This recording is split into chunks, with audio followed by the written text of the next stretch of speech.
ওয়াইচিথাম বিধানসভা মাসিংজরনি অধিবেশন তিনি উলবা সালমারিও হাস্তে হাপানি থানি কক নারনা থাঙ্গै এমএলএ রঞ্জিত দেববর্মা বাই এমএলএ পাথনলাল জমাতিয়া খনাংতি সাকা এমএলএ রঞ্জিত দেববর্মানি বাইথাংনি বিধানসভা রামচন্দ্রঘাট কনস্টিটুয়েন্সিতে এমএলএ পাথনলাল জমাতিয়ানি বাইথাংনি বিধানসভা অম্পিনগর কনস্টিটুয়েন্সি जुदा जुदा थायो पिकनिक स्पटे बेरेखिरि थाई फियोगै रेजांना बागै আমি সত্য একটা বিষয় আমাদের মাননীয় মন্ত্রী মহোদয়ের দৃষ্টি আকর্ষণ করতে চাই। এর আগেও আমি এই বিধানসভায় আমি প্রশ্ন দিয়েছিলাম, তখন উত্তরে বলা হয়েছে চিন্তা ভাবনা। পর্যটন শিল্প যদি উন্নয়ন করতে চায়, যদি এগিয়ে নিতে চায়, তৈরি সম্ভাবনা নাই, চিন্তা ভাবনা নাই, এই সমস্ত উত্তর যদি থাকে তবে ত্রিপুরায় পর্যটন শিল্প এগিয়ে যাবে বলে আমার মনে হয়। বরিপান সাথী একটা পাথরের মন্দির বড়মুড়া পাহাড়ের উপর, হাতাই পাথরের উপর, খুব সুন্দর জায়গা। এটা মনটাং, বর্তমানে যে মনটাং আছে সে মনটাং থেকে কম না। ওইখানে গেলে মনোমুগ্ধ মনোরম দৃশ্য এবং ফাইসরটাকে আমরা স্পষ্ট দেখতে পাই। প্রতি বছর দুইটা সময়, একটা কার্তিক মাসে এবং চৈত্র মাসে বাংলায় সেখানে মেলা হয়, প্রচুর লোক সেখানে সমাগম হয়। অনেক যারা মানসা করে পুণ্যার্থীরা সেখানে যায়। সেই জায়গাটাকে যদি আমরা পর্যটন শিল্পের মাধ্যমে যদি সেখানে কিছু একটা করা যায়, তাহলে সেখানে প্রচুর দর্শনার্থী এবং যারা পর্যটক ওরা যাওয়ার সম্ভাবনা খুব আছে। এবং আমাদের খোয়াই জেলার সভাপতি জয়দেব দেববর্মা মহোদয় তিনি আমাকে বলেছেন বিষয়টা, তিনি ঊর্ধ্বতন কর্তৃপক্ষকে নাকি উনি কাগজ দিয়েছেন, চিঠি লিখেছেন। সুতরাং বিষয়টি যদি মাননীয় মন্ত্রী মহোদয় খুব এত আমার 10 কোটি 15 কোটি লাগবে না, সেখানে অন্তত কিছু টাকা দিয়ে যদি সেটাকে যদি করা যায়, তবে ওই পর্যটন শিল্পটা গড়ে উঠবে সেখানে। আর একটা হচ্ছে খোয়াই ন্যাশনাল হাইওয়ের উপর বেলফাঙ্কের যে কর্নারটা আছে, টার্নিং মোড়টা, তো বড়মুড়া পাহাড়, সেখানে একটা লেক আছে প্রায় 1 কিলোমিটার, এবং সেখানে যদি ভিউ পয়েন্ট যদি করা যায় খুব ভালো হবে। কারণ হাইওয়ের উপর এবং খুব ওইখান থেকে আমি পাহাড়ে কিছুদিন আগে ফরেস্ট ডিপার্টমেন্ট একজন রেঞ্জারকে নিয়ে আমি গিয়েছিলাম, আমি ঘুরেছিলাম পাহাড়ের উপর, ঠিক চূড়ায় উঠেছিলাম। সেখান থেকেও খোয়াই শহরটা একদম সুন্দর দেখা যায়।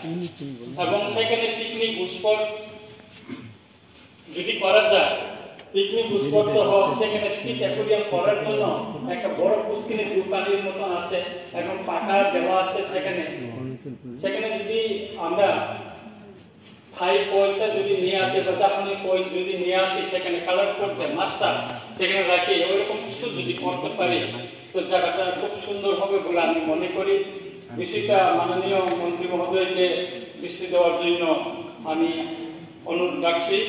আরেকটা হইল কমলপুরে ছানাইয়া রিয়াং পাড়া, সেখানে জলপ্রপাত আছে। ওইটাও যদি আমরা পর্যটনের ভিতরে নিয়ে আসতে পারি, সেই ছানাইয়া রিয়াং পাড়াটাও অনেক সুন্দর পর্যটন হবে, কেন্দ্র হবে এবং দেখার মতন।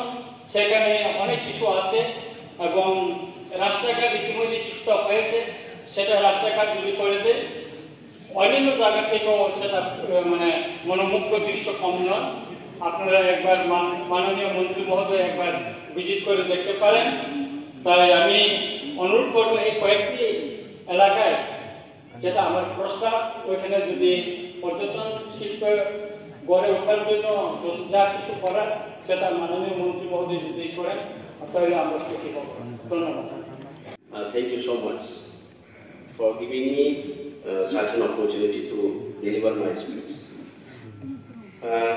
আমাদের অনারেবল মেম্বার শ্রীমতী স্বপ্না মজুমদার ওনার কর্তৃক প্রাইভেট মেম্বার্স রেজুলেশনে পর্যটনের উপর সবাই একে একে আলোচনা রেখেছেন, তার উপরে আমি কিছু বলতে চাই।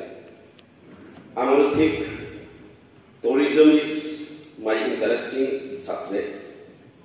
আমি বেকার থাকতে এবং 9 বছর চাকরি থাকতে আমি প্রত্যেক বছরই কিন্তু রাজ্যের বাইরে যেতাম শুধুমাত্র ঘুরবার জন্য।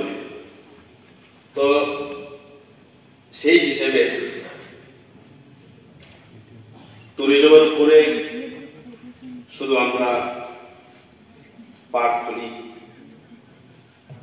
এরপরে কতগুলি চিলড্রেন পার্ক, কতগুলি পিকনিক স্পট আমরা সরকারকে খুলতে দেখি, কিন্তু সেইগুলিকে মেইনটেনেন্স করে কনসিস্টেন্টলি করা যাচ্ছে এমন আমি দেখছি না। কারণ আমার একটা এক্সাম্পল আছে, সেটি হচ্ছে যেমন মুঙ্গিয়াকামি ইকো পার্ক, সেটা অনেক বছর ধরে পড়ে আছে, অথচ খোলা হয়েছে ঠিক। এরপরে এখন যেহেতু আমি আমার অম্পিনগর কেন্দ্রটাকে আমি রিপ্রেজেন্ট করছি, তাই আমি বলতে চাই